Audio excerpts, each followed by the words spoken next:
જય સ્વામિનારાયણ. તારીખ 11/9/2024 ભાદરવા સુદ આઠમ બુધવાર. કચ્છ પ્રદેશમાં ગામ સુખપુરમાં શ્રી હરિ સમામાં સત્સંગ ઘણો. આ સુખપુરમાં કાનજીભાઈ અને એના નાના ભાઈ દેવજી નામે બે કણબી હરિભક્ત હતા. તેઓ સત્સંગના નિયમો પરિપૂર્ણપણે પાળતા અને મહારાજનું ધ્યાન ભજન કરતા અને અખંડ સ્વામિનારાયણ સ્વામિનારાયણ ભજન કર્યા કરતા. એમના પરિવારના સભ્યો પણ સૌ સત્સંગી હતા. દેવજીભાઈને ધ્યાનનું અંગ હતું.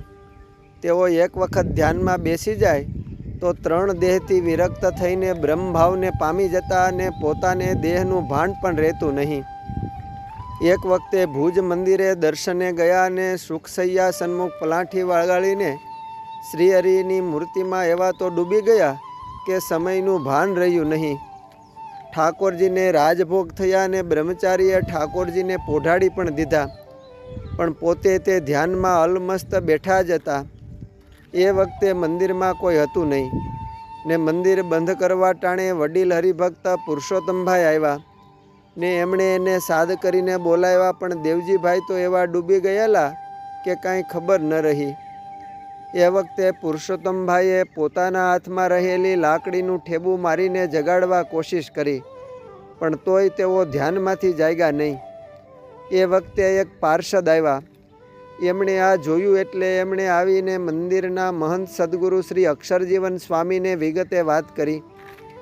અક્ષરજીવન સ્વામી તો દેવજીભાઈની સ્થિતિ જાણતા હોય એમણે તુરત જ પુરુષોત્તમભાઈને બોલાવ્યા અને કહ્યું, તમે આવા ભગવાનના ભક્તને ધ્યાનમાં બેઠેલા હતા ને લાકડીનું ઠેબું મારીને અપરાધ કર્યો.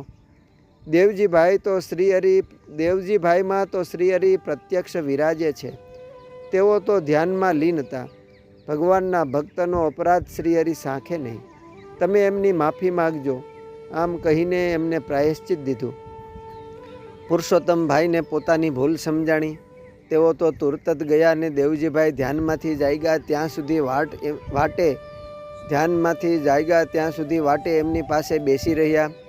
જ્યારે તેઓ ધ્યાનમાંથી જાગ્યા ત્યારે તેમની પાસે હાથ જોડીને માફી માગી.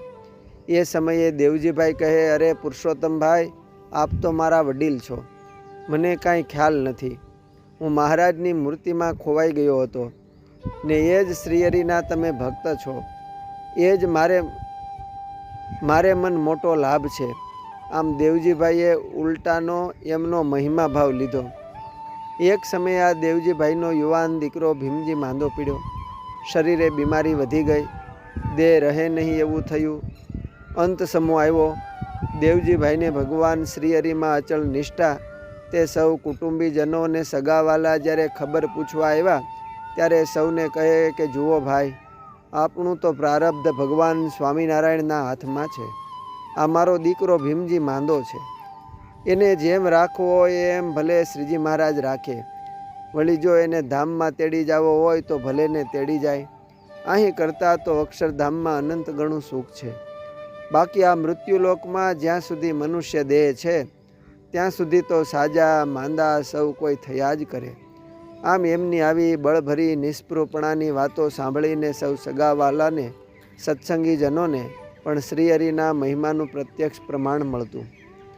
ભીમજીભાઈના ધામમાં જવાના 4 દિવસ પહેલાં શ્રીજી મહારાજ સાધુ બ્રહ્મચારી અને પાર્ષદો સહિત પધાર્યા ને ગામ બહાર એમની વાડીમાં દિવ્ય સ્વરૂપે ઉતર્યા.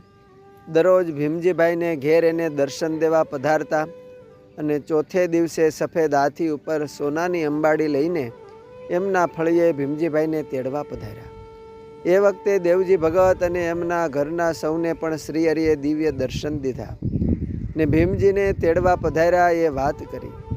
એમના ફળિયામાં બાંધેલ એમની ભેંસોને પણ શ્રીહરિના એ દિવ્ય દર્શન થયા તો એ ભેંસો પણ આગળના 2 પગ વળીને પગે લાગતી હતી. સૌ ગામજનો અને સગાવાલાને ઘણું આશ્ચર્ય થયું ને સત્સંગનો ગુણ આવ્યો.